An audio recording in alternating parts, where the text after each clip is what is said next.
The frame is boxed, the rear suspension is completely new, it's race day, and it has to work.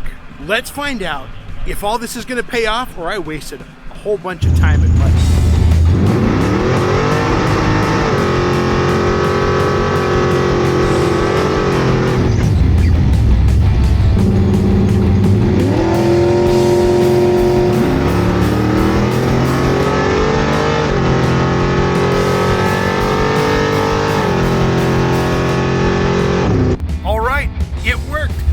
Adjustments need a little bit of perfecting. The car is squatted just a little bit on launch.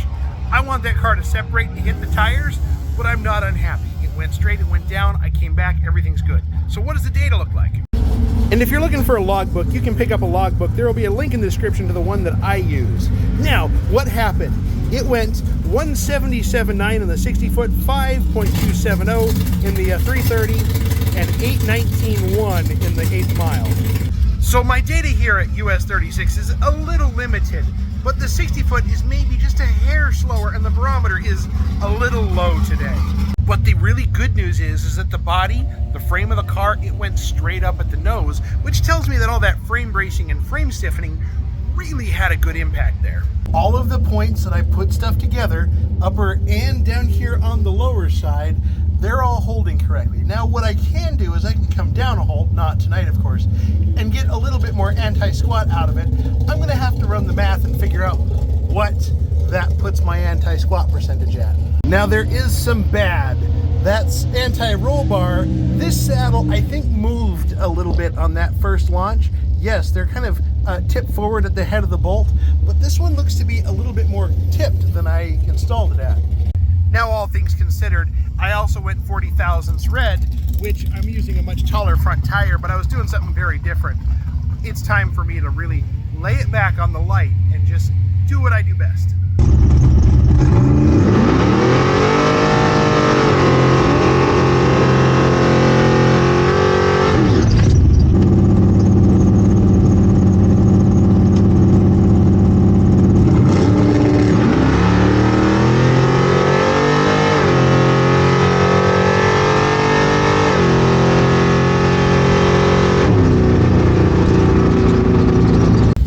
So round 2 time trial, the 60-foot picked up about 200ths, which is unexpected, but I'll take it. The weather has gotten a little bit better. The track, I think, is tightening up, and I went 806. Well, the first time was 819, so that means the headwind that we are experiencing is now pretty well gone. But they said I'm linking water, so now I got to figure it out. Well, we may have figured it out, and it is not good. Basically, I'm done for the night. Here's what I found. Pulling the dipstick, it's rather milky, and that's a bad sign. The other problem is that my water level is down a long ways. Then as it was running, it was spitting wet stuff up at me.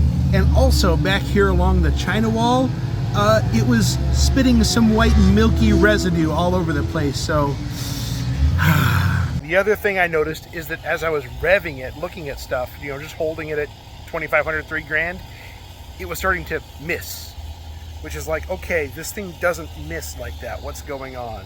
So we're done for the night. So despite the car now being like thoroughly broken, here's why that wasn't a total and complete failure.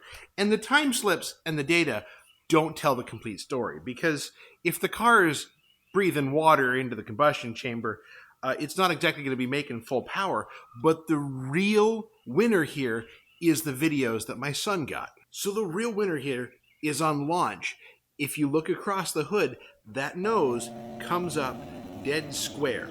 That means there's 2 things working here. The readjusting I did on the anti-roll bar and the frame bracing are resisting every little bit of twist that I can get out of it with the effort I put into it. Is there more there?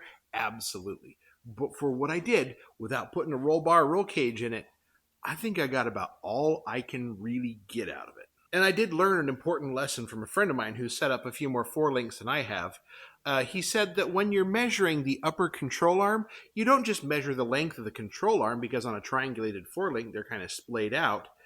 You have to measure the distance, the linear front-to-back distance from the mounting point to the mounting point. And I didn't do that correctly. my instant center calculations were wrong, which is why the car has a very neutral, perhaps even just a little bit of a squat.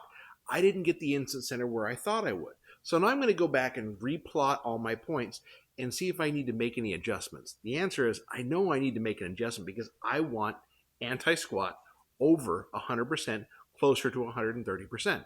That's where this car works best. But the good news is the car worked, and these upgrades, the suspension tuning, the frame bracing, all good things to do.